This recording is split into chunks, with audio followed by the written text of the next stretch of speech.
अभिवादन स्वीकार कीजिए ब्रजेश मिश्रा का और आप देखना शुरू कर चुके हैं द डिबेट। तो बहनों भाइयों, नगर निकाय के चुनाव में बस वोट पड़ने में पहले चरण में अब हफ्ता भर बाकी है और दूसरे चरण में 10-12 दिन का वक्त। वोटिंग का समय भी नज़दीक आ गया।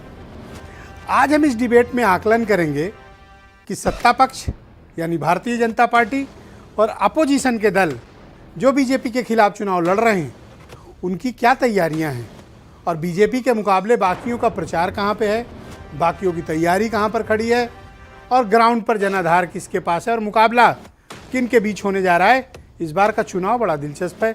आज की परिचर्चा का मुख्य केंद्र बिंदु यही है। बहनों भाइयों, उत्तर प्रदेश में इस बार का निकाय चुनाव बड़ा स्पेशल होता जा रहा है। इस बार आप देख रहे होंगे तो निकाय चुनाव में सबकी इन्वॉल्वमेंट खास तौर पर जिला स्तर पर, शहर स्तर पर, वार्ड तक में बड़ी ज़बरदस्त है। और इस बार निकाय चुनाव की धूम है। बहुत वर्षे के बाद मैंने देखा, या तो 2012 के आसपास वो करंट दिखा था या 2007 में करंट दिखा था या अब दिख रहा है। लेकिन अब की बार का करंट, मैं 4-5 चुनावों के मुकाबले इस बार का मानता हूं कि करंट कहीं ज़्यादा है। इस बार नेताओं में भी उत्साह है और वोटर्स में भी उत्साह है। इसके पहले 2017 वाले में वोटर्स में थोड़ा उत्साह का अभाव था, इसलिए आपने देखा होगा कि शहरों में वोटिंग परसेंटेज बहुत कम हुआ था। लेकिन इस बार कमाल का माहौल बना हुआ है। नेता और पार्षद स्थानीय नेताओं से ज़्यादा जनता में इस बार बड़ा क्रेज है इस चुनाव का। कारण क्या है इसके पीछे? और ये अच्छी बात है डेमोक्रेसी में, और विशेष तौर पर जो शहरों में शिकायत रहती है कि कम वोट डालने निकलते हैं। मैं आप सबसे अपील करूंगा, खूब निकलिए घर से, बम्पर वोटिंग करिए, हर बार का रिकॉर्ड तोड़ दीजिए। जितना आप निकल कर वोट करेंगे उतना ही आपको सशक्त, उतना ही मजबूत आपकी दावेदारी और आपका हक और हुकूक आपको शहर में हासिल होगा। तो ज़्यादा वोटिंग हो, हम सबको मिलकर इसका प्रयास करना है, पहली बात। दूसरा, लखनऊ और तमाम जगहों पर जहां पहले चरण में चुनाव है, वोटिंग को सिर्फ हफ्ता भर बाकी है।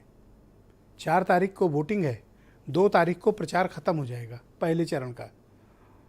देखते देखते वोटिंग का वक्त आ गया, पता ही नहीं चला। लोग इस कदर मशगूल हैं चुनाव के प्रचार कार्य में।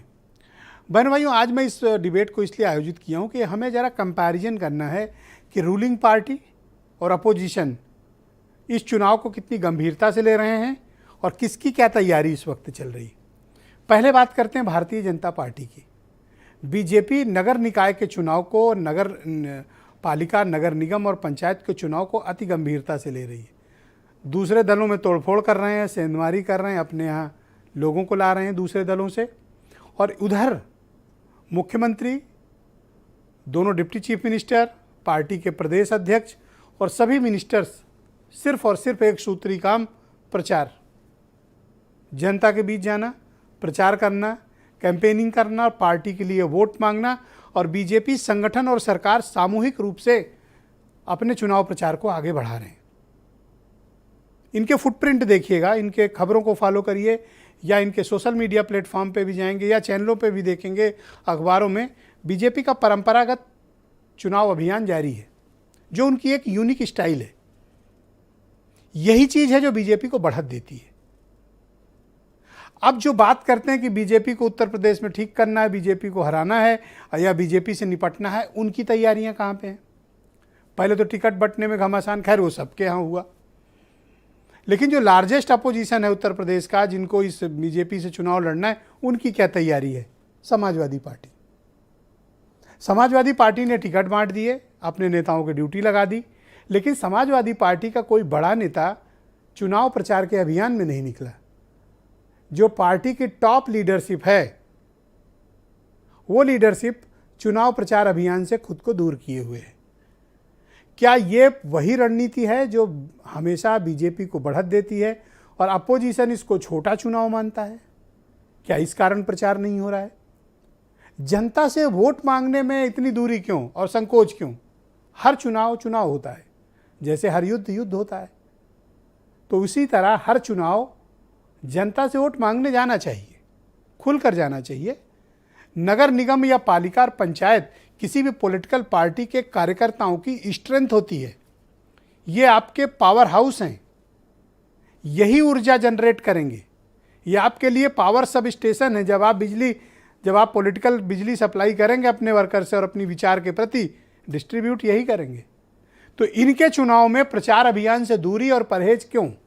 ये बात समझ से परे है, क्योंकि कोई भी चुनाव बहनों भाइयों छोटा या बड़ा नहीं होता। हर चुनाव एक जैसा होता है और हर चुनाव एक युद्ध है, डू और डाई। और कोई भी युद्ध हारने के लिए नहीं लड़ता, हर आदमी जीतने के लिए लड़ता है। तो इतनी दूरी का कारण समझ में नहीं आया। कांग्रेस पार्टी पर्चा किसी तरह भरवा पाई, उसके बाद से कांग्रेस पार्टी के एक दो नेताओं के अलावा इक्का दुक्का कोई निकलता हुआ दिखाई नहीं दे रहा है। कोई टॉप लीडरशिप की मैं बात कर रहा हूँ। बहुजन समाज पार्टी ने पहले दिन ही कह दिया था नो कैंपेनिंग। मायावती तो कहीं निकलेंगी नहीं, वोट ही नहीं मांगने जाएंगी। अब ले देकर अपोजिशन में एक पार्टी आई है उत्तर प्रदेश में, अभी संघर्षरत है, आम आदमी पार्टी। उनके लीडर हैं संजय सिंह। वो थोड़ा बहुत रैलियां करते हुए, पदयात्राएं करते हुए, नुक्कड़ सभाएं करते हुए दिखते हैं। लेकिन बाकी विपक्षी पार्टियों में इस चुनाव को लेकर जनता के बीच जाकर चुनाव लड़ने और वोट मांगने से बड़े नेता परहेज कर रहे हैं। ये परहेज क्यों? पहला प्रश्न। दूसरा, बीजेपी की स्टाइल में लड़ना क्यों नहीं चाहती हैं दूसरी पॉलिटिकल पार्टियां? सवाल नंबर 2। अगर बीजेपी से मुकाबला है तो बीजेपी को हराने की रणनीति बनाने से परहेज क्यों? तीसरा सवाल।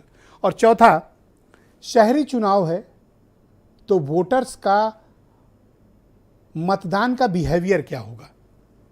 अगर आप 20 सालों का इतिहास देखें नगर निकायों का, तो आप ये पाएंगे कि भारतीय जनता पार्टी का बड़ा डोमिनेशन है। यहाँ पे बड़ी प्रभावशाली उपस्थिति है।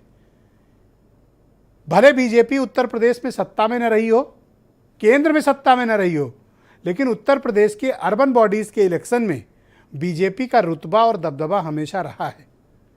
इसको अब तक डिकोड कोई क्यों नहीं कर पाया? पिछली बार दलित मुस्लिम गठजोड़ से मायावती 2 मेयर प्रत्याशी जिताने में कामयाब हुई थी, मेरठ, अलीगढ़। क्या विपक्ष ने उससे कोई सीख ली या नहीं ली? और इस बार अब जब 1 हफ्ता से भी कम का समय बचा है, वोटिंग का वक्त कम है, क्या जनता से वोट मांगने जाएंगे विपक्ष के बड़े नेता या नहीं? या बीजेपी के लिए रास्ता आसान किया जा रहा है? आप कुछ बयान सुन लें, फिर इस पर चर्चा को आगे बढ़ाएंगे। भारतीय जनता पार्टी का परिवार लगातार बढ़ रहा है। जिस ढंग से माननीय प्रधानमंत्री नरेंद्र मोदी जी की नीतियों को देख रहे हैं कि दिन प्रतिदिन लोगों का रुझान भारतीय जनता पार्टी के प्रति बढ़ रहा है। आज सिख समाज के एक बड़े नेता ने हमारी पार्टी को ज्वाइन किया है।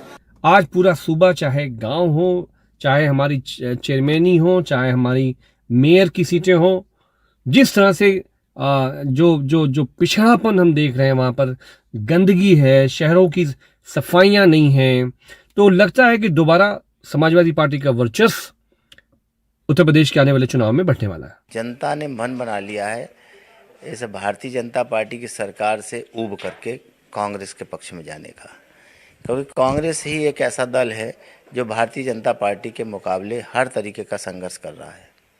इसलिए मैं भरोसे के साथ कह सकता हूं कि जो रिजल्ट आएंगे बड़े चौंकाने वाले होंगे। अपना निजी स्वार्थ अगर इनको दिखाई दे दे तो जैसे बनारस से चलते हैं सुल्तानपुर तक तो अपना एक झंडा लगा के सपा का आएंगे। अगर सुल्तानपुर उनको समझ में आ गया कि नहीं अब हमारा बात यहाँ नहीं बनेगी, बसपा में ठीक है, तो वहीं झंडा बसपा का लगा लेते हैं। फिर लखनऊ आए तो पता लगा कि लखनऊ सब बसपा में बात नहीं बनी, तो फिर भाजपा का लगा कर लौटते हैं। तो ये नेताजी लोग हैं, नेता लोगों का कोई भरोसा नहीं रहता है। वैसे चुनाव के ठीक पहले ओम प्रकाश राजभर बड़ी बड़ी बातें कर रहे थे, लेकिन निकाय चुनाव में कहीं वो दिखाई नहीं दे रहे हैं चुनाव लड़ते हुए या कोई बड़ी कैंपेन करते हुए।